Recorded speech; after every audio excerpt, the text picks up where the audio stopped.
Hi friends, நம்ம Erode junction வந்தாச்சு. பார்த்தீங்கன்னா வடை வாங்கிட்டு வர சொன்னேன். உளுந்து வடை ஒன்று, மசாலா வடை ஒன்று வாங்கினார். அதில் என்னென்னா பார்த்தீங்கன்னா அது ஒரு சட்னியா, இந்த சட்னி வச்சு கொடுத்துருக்காங்க. அந்த சட்னி காரம்னா காரம் இல்லை, பார்க்குறதுக்கு ஒன்றுமே தக்காளி அரைச்சி ஊற்றுன மாதிரி இருக்குது.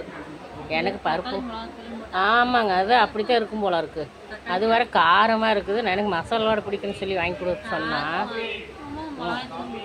பாருங்கள் ஃப்ரெண்ட்ஸ், இது வேறு இது இல்லாமல் இருந்தால் கூட மசாலா வடை சாப்பிட மாட்டேங்குது. இது இருக்குது, என்ன பண்ணுறது தெரியல. ஓகே ஃப்ரெண்ட்ஸ், பார்த்தீங்கன்னா மசாலா வடை மட்டும் வாங்கிக்கிங்க, சட்னி வாங்காதீங்க. அவ்வளோ ஒன்றும் நல்லா வெறும் காரமாக இருக்குது. ஓகே ஃப்ரெண்ட்ஸ், மசாலா வடை பிடிக்குமா இல்லை மெது வடை பிடிக்குமான்னு உங்களுக்கு கமெண்ட் பண்ணுங்கள். பிடிச்சிருந்தால் லைக் பண்ணுங்கள்.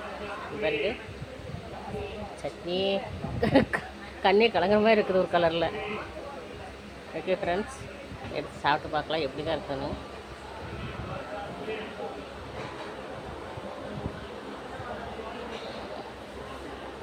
இந்த சட்னி இல்லாத கொடுங்க.